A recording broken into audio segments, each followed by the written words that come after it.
Welcome to Breakdown. Today is Wednesday, second day of October 2024. JJ. Fall has arrived. Yes, it is. Officially, weather, meter, whatever. It's fall. And it's also football season, JJ. You got a handle on college football, SEC and Big Ten? Those are the conferences to talk about. You got a handle on it. You know everything about it. You know, every year is a new season. It's a new mystery to unfold. I don't think anybody can truly have a handle on it. I agree with you. Not to get too existential. Well, let's talk, JJ, about last week's game, Alabama and Georgia. Yeah. What stood out to you in that game? There was a lot of things in that game. There were a whole lot of things that stood out to me. First off, did you know that Ryan Williams was 17? I don't know if they mentioned that enough. Yes. It was the Jerome Bettis was from Detroit talking point. The number 2 for Alabama, the receiver, made the go-ahead touchdown. 17-year-old freshman. Is he the best 17-year-old football player you've seen? He's one of the only 17-year-old football players I've seen in college, at the college level, so he's definitely the best. I agree. You know, when you talk about him, though, also, there's another freshman at Ohio State, Jeremiah Smith. He's a year older. He's 18. He's going to be 19 before Ryan Williams turns 18. Okay. But he's still a freshman. He's really good. The freshman receiving core. I mean, 2 years from now when the NFL draft happens, there's going to be a couple of guys going top 10 for sure. But I would say Ryan Williams' amazing acrobatic play to seal the game where he twisted this way and then twisted that way. It was like ballet or something. It was very graceful. And not only that, Alabama actually sealed the game on an interception Later. by a freshman. With like 30, 40 seconds to go in the game. I mean, these new people at Alabama, Kalen DeBoer is the new head coach. Yes. They have these new players straight out of high school. They're making plays. But the thing that actually stood out for me the most was how close Georgia came to doing what Cam Newton did when he went down by more than 3 touchdowns and then came back. Georgia came very, very close to making one of the most amazing comebacks I've seen in a regular season college football game. 28-0 at halftime. It was 28-0. And it was 28-0. It was 28-0 with 10 minutes left in the game, but it was also 28-0 with half the game over. So they didn't have a lot of time to come back. I know. But they did it. JJ, Georgia went for it on 4th down 5 times. Guess how many times they made it? I don't know for sure, but I'm gonna go with 4. More. Well, they got it all 5. They went for it 5 times. That's unheard of. 5 times on 4th down and made it all 5 It's times. also unheard of to need to go for on 4th down 5 times. Well, I don't know. Impressive. But JJ, Dad. did the better team win? Yeah, the better team won. I think we both picked Alabama to win at home. Alabama was definitely the better team at home. Yeah. On a neutral field, I think Georgia would still be favored. I think the better team won because the most important position in sports. It's either pitcher or quarterback, and when it comes to football quarterback, Alabama's quarterback looked a lot better than Georgia's quarterback, who entered the season. Beck threw for close to 400 yards, if not 400 yards. And how many times did he throw to the other team? He got 3 picks. He threw 3 interceptions. But Georgia only had 80 yards rushing. Yeah, 80 yards. Well, Trevor Etienne, he looked pretty good, but Alabama's front just, for one, you don't have a lot of time to run the ball when you're down 28-0. You have to get back into the game. That's true. But Alabama's defensive front, they lost a lot of guys, and I know that was a big concern, but it didn't look like one. So to quote the Auburn's coach, Hugh Freeze, they played 9 more times. Georgia win 9 of them?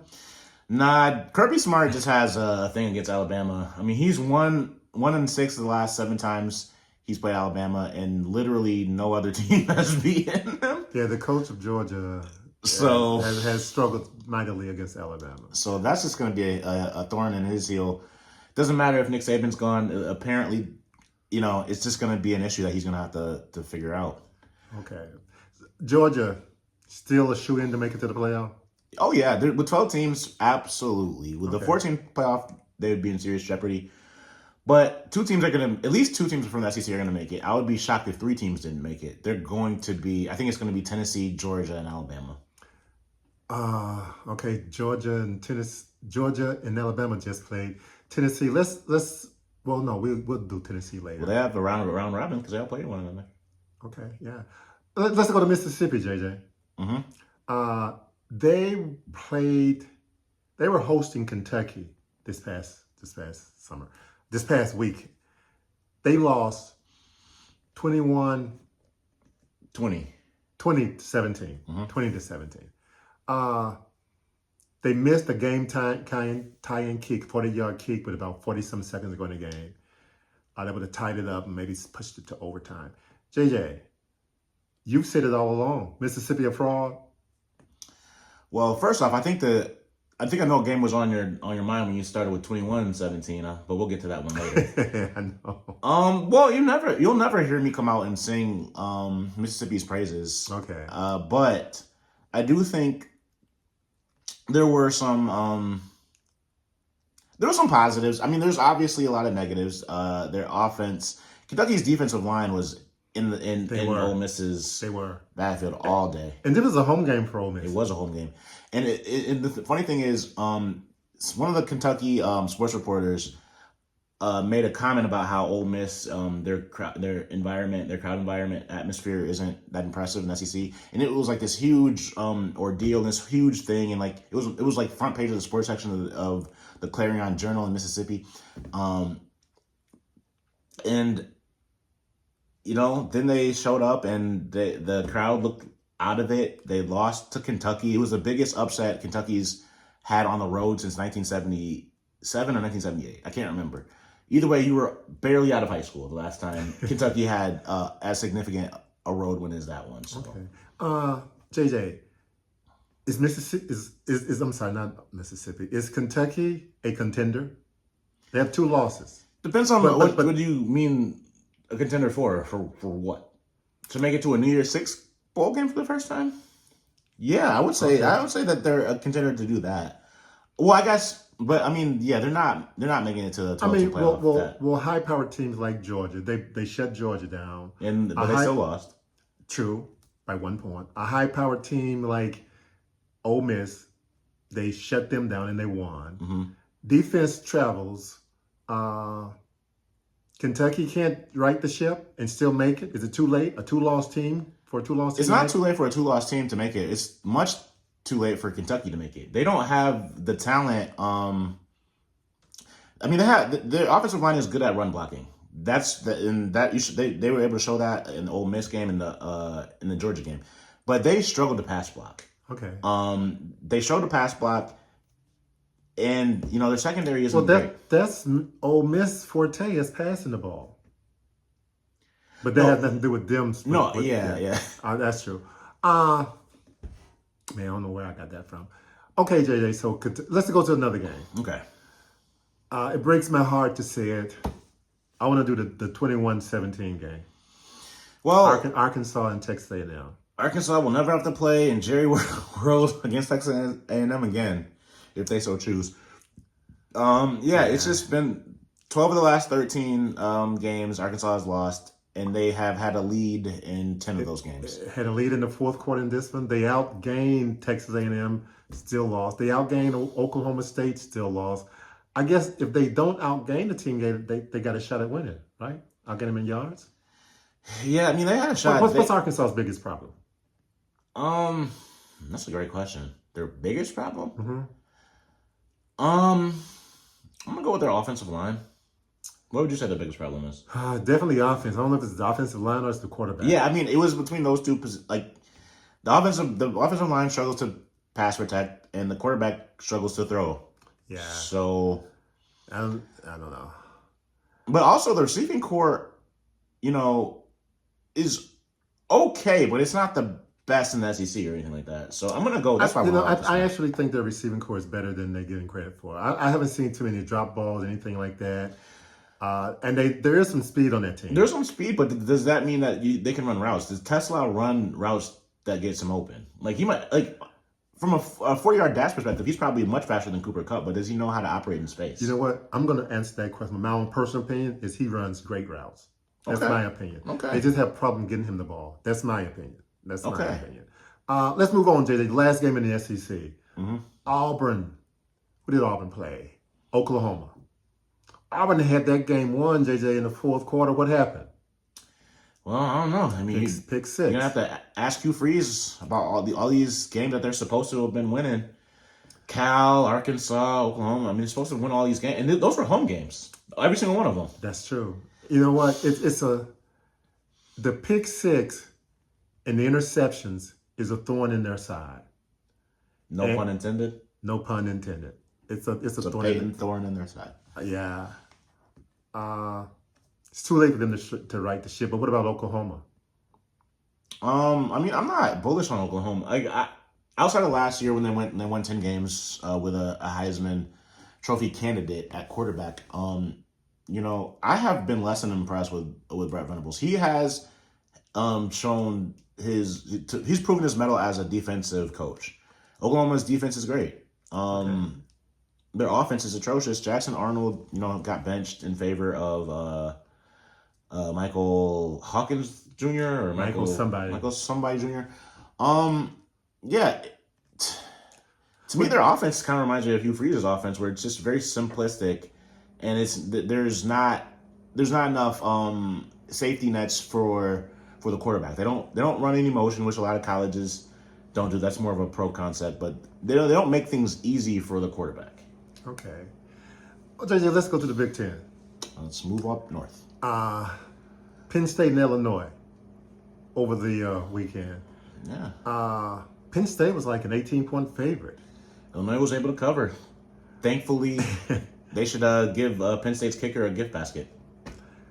Well, they covered. Penn State still won. How good is Penn State, man? Now, Penn State's pretty good. They didn't have to show a lot against Illinois. Illinois was undefeated now. Illinois was undefeated, and they had wins against Nebraska and Kansas. Right. But they had wins against Nebraska and Kansas. Those are their best wins. And Penn State didn't have any great wins either. I would say Virginia Tech. Not Virginia Tech. West Virginia would be at least as good a win as either Nebraska or Kansas. Okay. I think West Virginia would beat Nebraska if they played on neutral field right now. But either way. But we both think Penn State is pretty good. We do think Penn State's pretty good. And who's favored to win the Big Ten? And I know what you're going to say. I know Ohio State's favored. Ohio State's, are you talking about like the win? Yeah, the Big Ten. Ohio State. They're the betting favorites in Vegas. Who would you think they would play in the Big Ten championship game? I did think it was going to be Oregon, but Oregon, outside of the Oregon State game, hasn't been that impressive to me. I might go with Penn State. My thing too. The other game, JJ, last week, Michigan, Minnesota, a 27-24 game that Michigan won. At one point in time, JJ, that game was 24-3. Yeah, it was 24-3. What happened? Minnesota scored 3 straight touchdowns. Tried an onside kick that the referee said Minnesota was offside on, and made them kick it over. Yeah. And Michigan recovered the kick over. The first kick, Minnesota recovered it. That offside. Tell me about that offsides, JJ. Well, I'll tell you what the Big Ten thinks about it. Because, as you know, the Big Ten immediately changed the rule. They got the approval from the NCAA, and it's going to go into effect. I think this week, Friday. Yeah, Friday night lights in the Big Ten now. It's an adjustment, but yeah, it's going into effect in 2 days. Okay. That's what the Big Ten obviously wanted to change. I, however, am 100% certain that Minnesota wouldn't have gotten that onside kick anyway because the ball grazed the Minnesota player on replay. I'm not sure if that's technically a turnover, so I'm not sure if that's like a play that would be reviewed. I'm not sure how that works, but either way, Minnesota, I mean, I think that they got the call wrong. I think Minnesota was not offsides, but Minnesota did not deserve to get the onside kick because it touched the ball. So all's well that ends well. It worked out in the end. Okay, JJ, really quickly. Ohio State played a real team for the first time this year, and it didn't look like they played a real team. They played Michigan State at Michigan State, yeah. and won 38-7. Michigan State, they played the first half decent, then they decided not to play anymore. Yeah. Is Ohio State really? We know they got the personnel, the highest paid roster in college football, I believe. But they haven't been tested. No, they have not been tested, and they have not had to show a lot because of it. Will Howard was known for running around a lot, and he hasn't had to do that yet.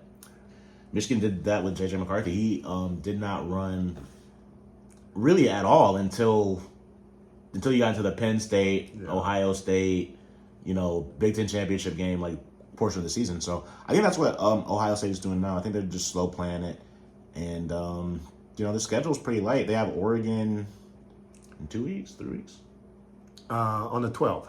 Yeah, so they have. That's Oregon. a pretty special day for some of us. Yeah, somebody's gonna be jumping the broom on that day, but it ain't gonna be me. Very true. JJ, let's talk about some undefeated teams in the Big Ten. Okay. There's 5 undefeated teams. 2 of those undefeated teams, JJ. One is 5-0 Indiana. 5-0. First time they've been 5-0 Indiana. First time they've been 5-0, JJ, since 1967. 1967. A good year, 1967. They went to the Rose Bowl that year. Last year they've gone to the Rose Bowl as well. How good is Indiana, man? Indiana's pretty good. I mean, they've been a decent Maryland team, and they kind of put it on Maryland in the second half. Well, as you know, Indiana's head coach last year was on James Madison, and he took a lot of his starters from that team over.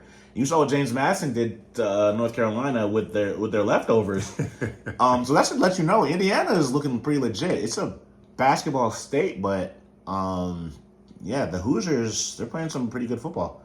There's another undefeated team in the Big Ten. Rutgers. Yeah. They beat Washington last Friday.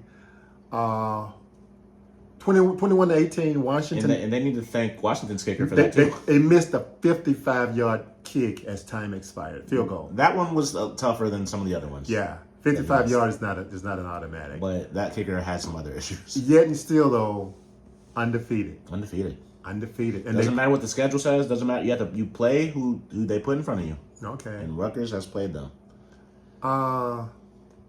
Jason, before we start talking about the games this coming week, I want to go back to one more game that we mentioned earlier in the SEC, and that was Kentucky and Mississippi.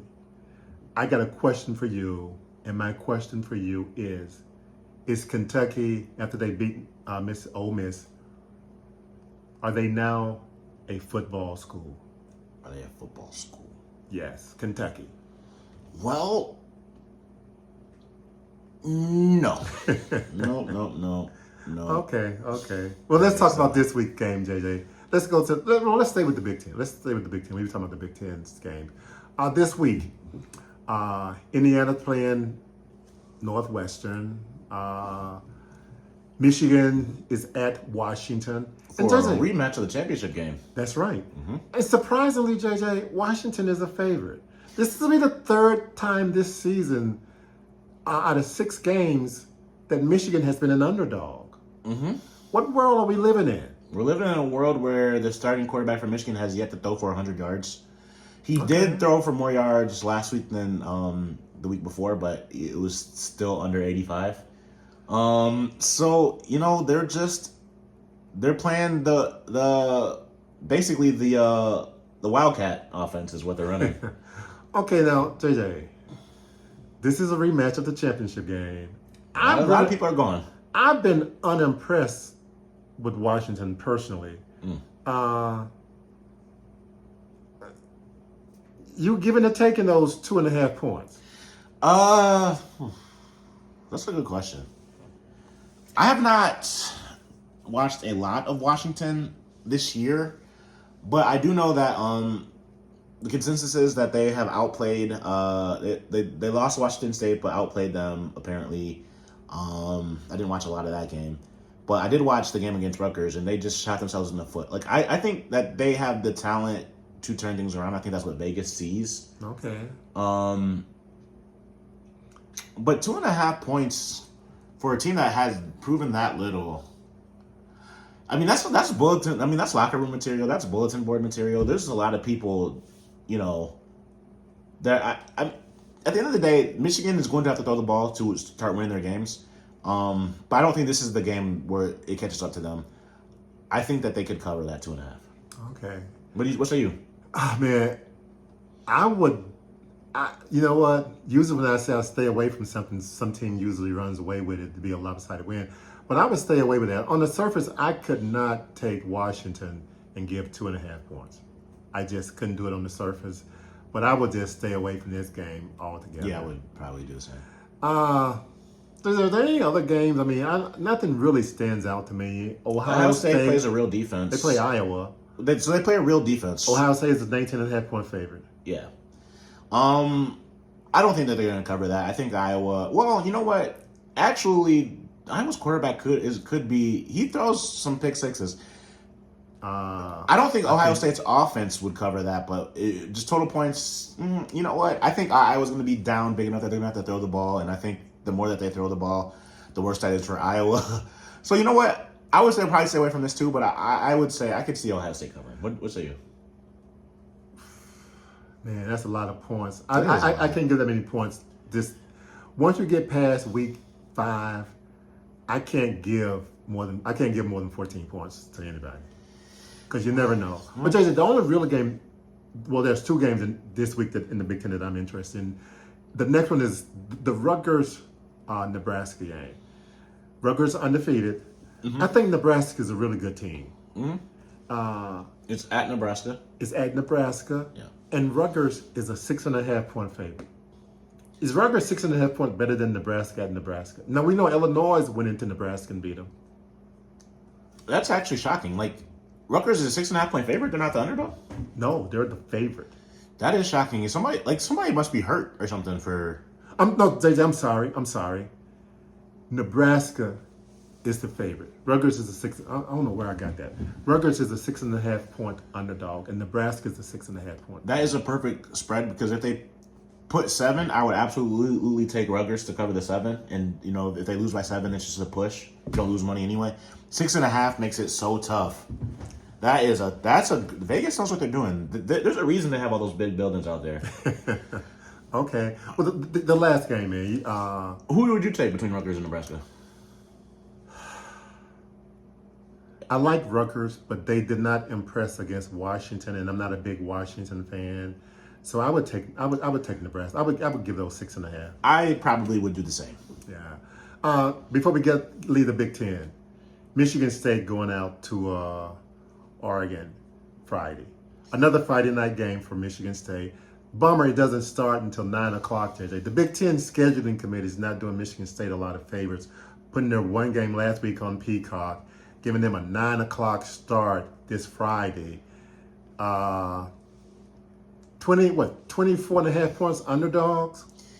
Yeah, I mean, now, if it had been, this is one of the situations where if it had been a little bit more than 14, I still would have been able to go with Michigan State, but 24.5 is a lot.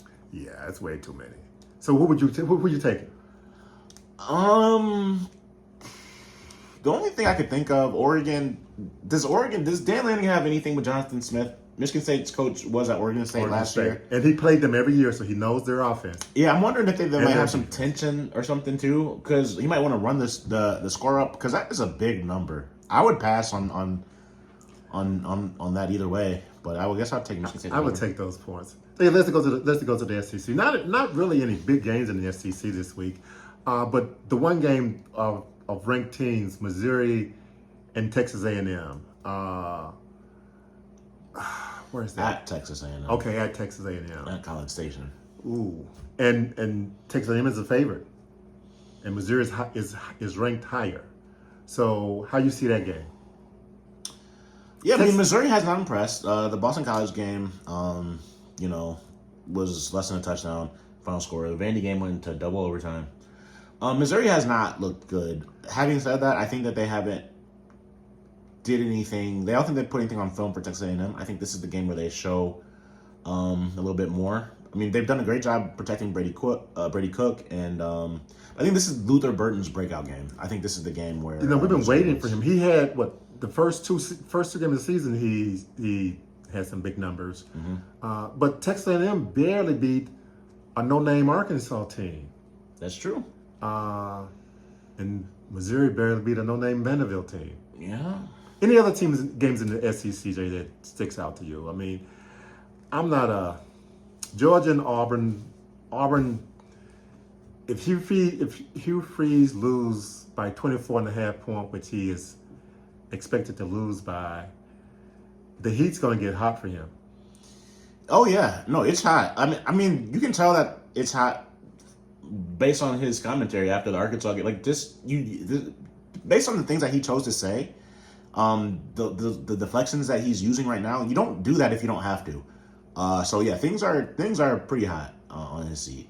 Can Mississippi bounce back at South Carolina, JJ? That game is what was interesting to me. I don't think that they will. I think South Carolina's defensive line. If Mississippi struggled to deal with Kentucky's defensive line, they are going to have nightmares over South Carolina's defensive line. It's going to be. I mean, South Carolina their defensive line has like the next Jadeveon Clowney, the true freshman. What's his name? I can't remember his name, but he was just. I mean, the Kentucky game was the first game I saw him, and I couldn't believe he was a freshman. What's up with these freshmen? What's in the water? Good. Last game before we get out of here, JJ. Tennessee goes into Fayetteville. Who you got in that? Arkansas, the Razorbacks are a 13.5 point underdog against Tennessee. Tennessee had a bye week last week. They got a chance to scheme and watch. Who you got in that game? I don't think you to win it straight up. I don't think you want me to answer that. I don't think you're ready for that answer. It's not even going to be close, JJ. It's a 7:30 game. It's either 7 or 7:30. I remember. Is it going to be close? Let me just give me. Is it going to be close? Well, do you remember what team I said was the best team in the SEC? You said Tennessee. Okay. Is it going to be close?